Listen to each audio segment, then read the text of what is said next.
I'm sure many of us know someone, if not you, who's felt uncomfortable talking about religion and money or just have feelings of shame or guilt about it. Welcome to Yahweh's Money, a podcast where we discuss the crossroads or intersections of religion and money. We're going to go deep into topics like tithing and saving and debt and so much more from the religious view. I'm your host, Shay Cook, CEO and founder, Crusaders for Change, LLC, and our co-host is Vanessa McNelly, one of our financial counselor, coach, educators. Let's talk about God and money. Hey everyone, welcome back to another episode of Yahweh's Money. We're super excited to talk about what's funny about your money. It's tied to our third annual Tickle My Money Bone event coming up on April 29th. And of course, my amazing co-host Vanessa's here with me. Hi. Yeah, I'm super excited about Tickle My Money Bone this year. Yeah, me too. It's our third annual, and wow, it's kind of just doing its own thing the last few years. But this year, we're going to have featured professional comedians sharing their funniest and most embarrassing stories. And to celebrate this event, we wanted to share some of our own funny and embarrassing personal stories related to money.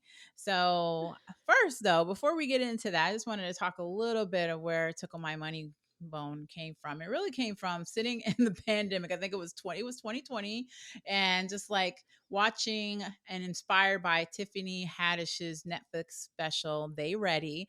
And it was just a bunch of women that she was trying to put on the comedic platform to give them a chance to, be comedians, because there's women comedians out there, but not as many as men, obviously. And so I wanted to create a fun event that helped relieve the stigma around money and make you laugh. So in collaboration with the NAACP Anne Arundel County branch, we came up with Tickle My Money Bone. So a shout out to one of my colleagues, or I guess fellow NAACPers, Chairman CJ Mishaw, who came up with that name. We started on this venture of having this comedy event and all these other great items around the comedy or around finances and so forth. So it became really fun that, Vanessa and I were part of the comedic, I guess, what is it, Vanessa? You need to help me with my words today. The comedic team, we'll Yeah, just say. team. There is a good word. We called ourselves financial experts, comedians. But I was like, how about we actually hire real comedians to talk about money? And I'm really excited to have our 4 comedians this year do that. Yeah. And I will say, I'm sure they're going to be a lot funnier than we were. So. I don't know. Yesterday, I was on a meeting with NAACP, our economic empowerment team, and I was like, yeah, they're going to have to try to be funnier than us because we weren't that bad.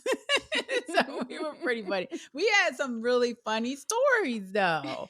I mean, come on. So I don't know if they're going to be able to top that, especially us being financial experts. We can really see and really share some really funny stories. If they're not ours, then others, right? Right, So. exactly.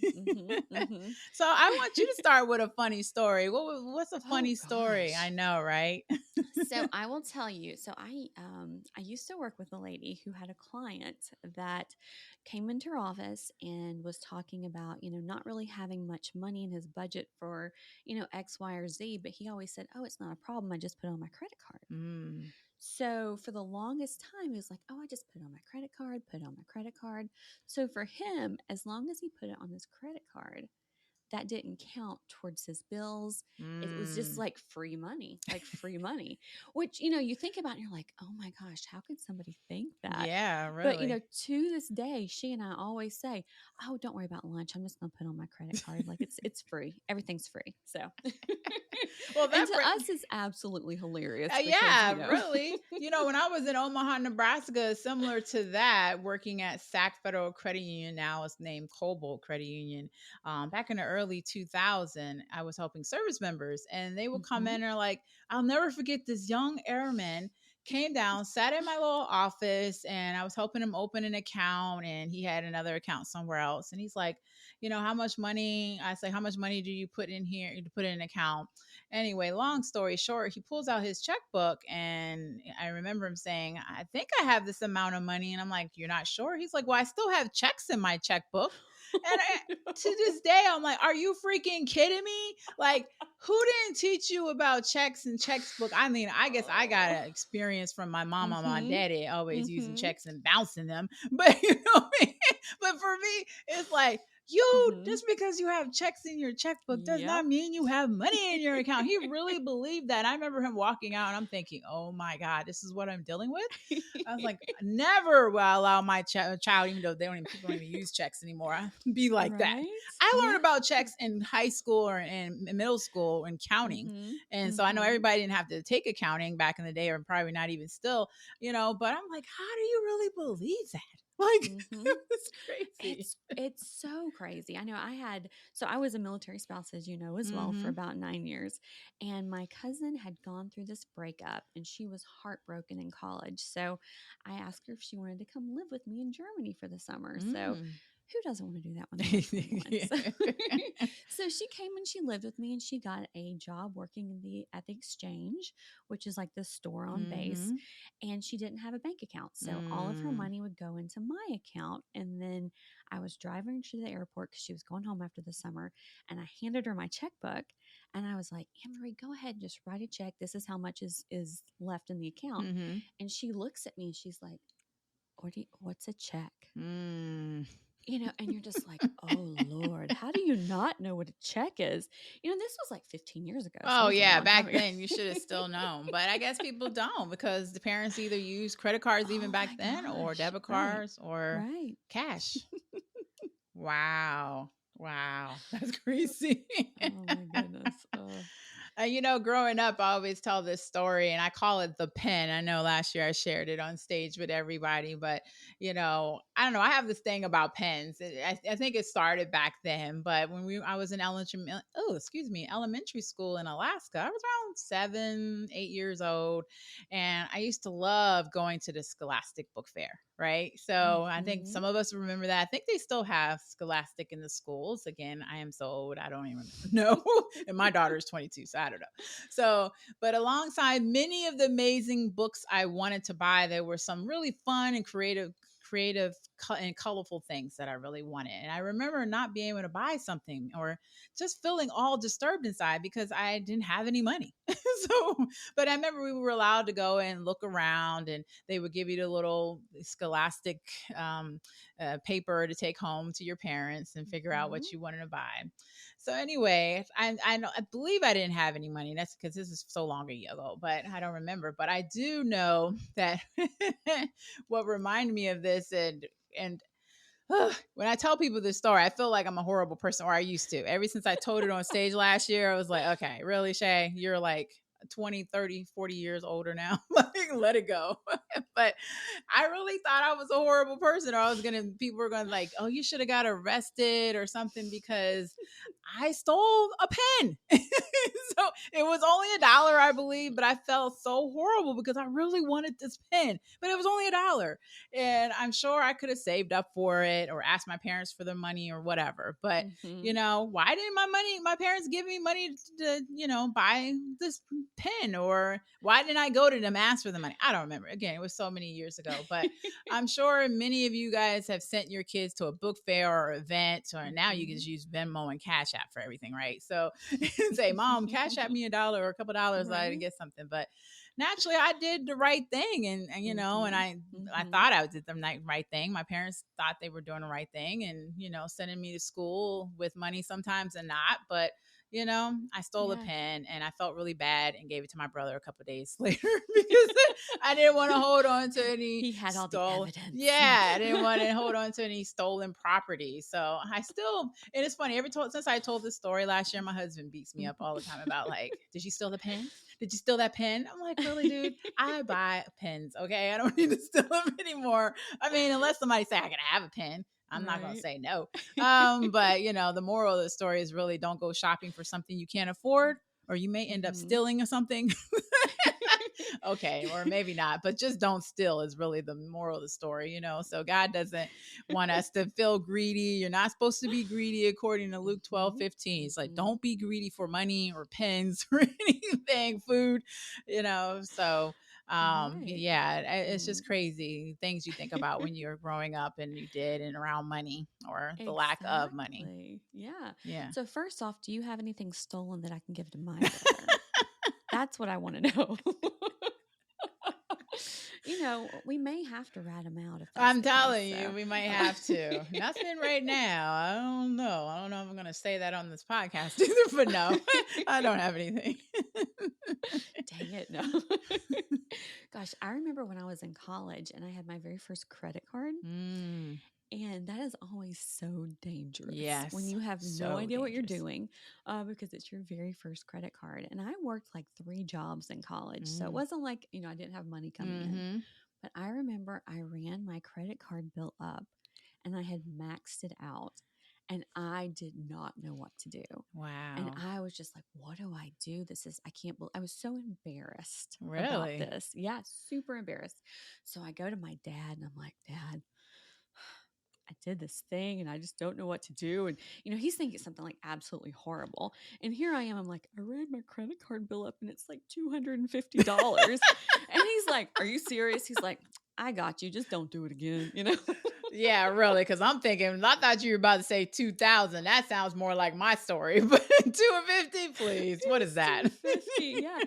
But back then, like that was a lot of money to me, Yeah. like a lot of money. So, Yeah. yeah, but he got me out of it one time and thankfully it was a one and done. So, one and done. Well, in Mm-mm. Proverbs 12:11 says, with our money, we need to use it wisely. So I guess early on, you knew that. I didn't know that. Because if you had that shame or embarrassment at a young age, and I was like, whatever, I'm going to keep Mhm. spending. I'm just going to get another credit card and spend it, get another credit card and spend it. I, I didn't get that, wisdom until later in life. But like my life, my grandfather was really good about Yeah, that's teaching me right. about money. Yeah, we even went to Disney World one time, and my grandfather was there, and he gave like the grandchildren a $20 bill to share, and there were Oh. 4 of us. Which now you're like, okay, you can't even get ice cream I for know 4 people for that. $20. Uh, and I was like, I will hold on to this money. I'll take care of it because I was the girl. And lo and behold, I lost the $20 bill. Oh, And wow. I was devastated, like devastated. And somehow, some way, I found it later on. Oh. But oh my gosh, I could not believe I lost the money because I was like, I've got this. Girls know what they're doing. So, Yeah, I so I've probably would have always, lied and yeah, not and just figured. I don't know what I would have done. I know when I was young, I'm because I grew up right. with parents that were very irresponsible with their Mhm. money. Hope they're not listening. I'm sure I would have just lied and be like, I don't know, somebody stole that money. You know what I mean? Like, oh, it wasn't me. I ain't lose that money. And knowing in the back of my head, yeah, you Mhm. did, chick. You Yeah. lost that money. I'm sure I would. I'm 100% sure I would have Oh my lied. goodness. So Oh, I was, yeah, I was that kid. I was always super truthful with oh things, my but god. yeah, I should have said that like Mickey Mouse stole it Yeah, from me or exactly. something. Or Yeah. somebody jumps you or something. I don't In know. the back Just alley of Disney World. that dang on Goofy. He took my money, Oh, man. he I did. saw him. You are needed drug money, no. Okay. But it's crazy the funny little things that happen and you think it's so bad in that moment and then you look back later and you're like that was nothing. Like Or that on the was other absolutely side, nothing. living crazy Shay's life, where I was just living my best life and didn't think anything I was doing was bad until later. Like when I was at UMBC, University of Maryland, Baltimore County. Shout out to UMBC because my daughter's graduating next month from UMBC. Yay. Yay. So when I was there, I was hanging out in the streets big time. Like I wasn't allowed to go to the club when I was in high school. So, and Mhm. because I wasn't the right age. So when I hit 18, I was in college living on campus. I was up in the club like every single night, almost like literally, no lie, no lie, literally 3 to 4 nights a week. So me and my friends, we would go to clubs all around the DC, Maryland, Virginia area. Mhm. At the same time, I was signing up for those credit cards for free t-shirts and crap and using those credit cards to buy, well, I'm telling you, sexy halter tops, shorts, short Mhm. skirts, shoes, get my hair and nails done. I remember I was telling my daughter about this just getting her recently because she just got a credit card. And I mean, my mom was like, "Yeah, you were trying to be a hoochie," as my mom would say, "Hoochie mama." Like I was just trying to be We call it a floozy down the here. So floozy up here, and he speak be like, "All right, you trying to be a hoochie mama? You trying to have all these sexy clothes on, you know?" hmm So, and somebody was saying, "Man, maybe you should have had your clothes repossessed," because I literally was buying so many clothes and maxing out my credit cards. My credit card limits were like 1,000 plus. I don't know how they were hmm giving I had two jobs in college, but I literally had a credit card, a couple of them that were like 500 to 1,000, and I was maxing them all out. I mean, I was really just really into clothes back then, and I don't know, it's just crazy that I was doing all of that. hmm So thank God I Yeah. wasn't like drinking or smoking or anything, but I was literally getting high off of dancing at the club like till 4 a.m. I literally be one of the last ones in the club. And Mm. I racked up a lot of debt just trying to look cute. Yeah. Plus, which I admitted this last year, but add in the Motel 6 days, hmm Yep. so and all that crap because I was really out in hmm those streets. So thank God I met my husband my second year of college, or who knows how much debt I would have been in. But it took me a few years to pay that debt off. I never forget because I got racked up all that debt, met my husband, fell in hmm love, got married, went to Germany, and hmm like spent the next like 2-3 years just paying off all that debt, like sacrificing everything and like realizing like I don't even remember where all those I don't even know where those clothes and shoes Right. are anymore. Like Right. I Yeah. mean, just like Yeah. yeah, it's just crazy. And I think we see that all the time. It's like you have all this debt, and it's like, I have no idea what I bought. Yeah. Like, I have no idea because I have nothing new here. I but but at least like I don't know. I think you're with me on this though, Shay. Like at least we're not buying like $1,200 t-shirts or oh something, no, you know? I was never that person. But My boyfriend does that. Like that is oh something he does. wow. Like we were somewhere last weekend and he was wearing his Versace sweatshirt and he was like, I only wear this like on special occasions because it was $1,200. And I'm like, I don't think I own anything in my house that's like Well, if you can $1,200. afford that, I ain't got no shame in that either. I don't buy that because I'm cheap. My husband is a sneakerhead, so he buys the two, three, four, five, six, seven, eight, 900, $2,000 mm-hmm. shoes. But Mm-hmm. that's just not me. But I'm like, hey, you do your thing, brother. You got your money and all that. You making it. It's not Oh. irresponsible. But now, Mm-hmm. if you're on the flip side and you're only making $11 an hour, I don't think you should be buying a $1,200 t-shirt. Are you sure? Is that good financial advice, Shay? No, okay. I know there's people out there that do it, but I'm just saying, $11 an hour, $1,200 t-shirt. What You is wear it wrong with every you? day. Every day. That is your uniform at that point. I don't even know if I could do that. Like if I had the money, I always say I don't know if I could really spend that much on something, even if I had it. Because I I could go always say that Target. too, but I'm sorry. Mm, If I had certain yeah. people's money making millions Mm, of dollars, that's only a small percentage. So that's not a lot of that's money. true. It's not a That's lot of very money. true. At one time I was buying the Uh, $200 and $300 and $400 purses, and I'm not that person anymore. that's And no me. shame against those people that do it. Because there's still, I know a lot of people do, and I know people that spend $2 and $3 and $4,000, $10,000 on purses. I Yeah. know those people, and they make good Mm-hmm. money, but a lot of them don't. And it's just like I look at I so money. I still have a lot of those purses, and they're now like just treasures. They're just gonna sit in my closet that I go in and I look at them like, oh, Mm-hmm. that's a beautiful so and so purse. I'm not gonna use it because it's beautiful and it was really expensive, but it reminds me Uh-huh. of how stupid I was back then because it was just like, what's wrong with you, girl? I get my little $100, $200 little bag that I get Yeah. from and I keep that bag for like 3-4 years before I go for another bag because I'm so cheap. But that's just me. Oh my gosh, Yeah. I love handbags. I'm the same way. I Oh. have a wall of them now. It's my, Oh. my wall of beauty and I switch them out occasionally, but yeah, I try to like keep them super nice too. So I end up using like the super cheap ones Mhm. first, and then the others just sit there and they don't get used. So it's like, why did I spend the money on this thing to like Mm. sit on a wall? It's like a purse tchotchke that's just Yeah, sitting there. So exactly, yeah. right? I gave some of them away too. I sure did. I was like, these are really expensive and hmm somebody else can use them. And I didn't sell them either. I was like, I'm just going to Why give them didn't you away. give one to me? I know that That's was years ago before I met you. But it says in Matthew 5, give it to those in need. hmm So I was like, somebody else can walk around with this expensive bag that probably can't hmm afford it, but at least, hey, they need it more than I do. So, That's very true. Very, very yeah, true. It's always good to help somebody else. it's always good to Yeah. help someone. And it's good to be able to laugh about these things too and kind of Now, yeah. and having a cheerful disposition is good for Mm, your health, according to Proverbs 17:22 as well. mm. And that's one thing that we have to remember, that we can kind of sit back and we can say these things have happened. We can laugh about it, and we can have a good attitude about it. Just because it happened, it doesn't have to put us in a bad mood. So, Exactly. And it doesn't need to yeah. hold you back and, Yeah. just make you feel shame for the rest of your life. We all make mistakes. Again, when I was making my mistakes in my 20s, I was not feeling like they were mistakes. But now that I look back, and even as I got older and had to pay all that debt off, I'm like, okay, maybe I could have moved a little more responsibly in the world. Hmm. But hey, I got that wisdom as I got older, and I'm trying. I'm still not there, not to hold on to that guilt, and because now I have that guilt. I didn't have it Yeah. before, Yeah. so thank God you had it earlier, and you Oh were my able. gosh. You would have thought I was like growing up Catholic with all the guilt Mm, all the time, with everything. But hey, at least you look good when you're out and about. That's the good I thing. grew up Catholic too, so that's weird, right? Oh, we're reversed here, Shay. I'm like, I don't know what happened somewhere down the line. I'm sure a lot of it comes from just whatever my upbringing, I know, Yeah. but yeah, we are the reverse, which is funny. It makes us a great pair.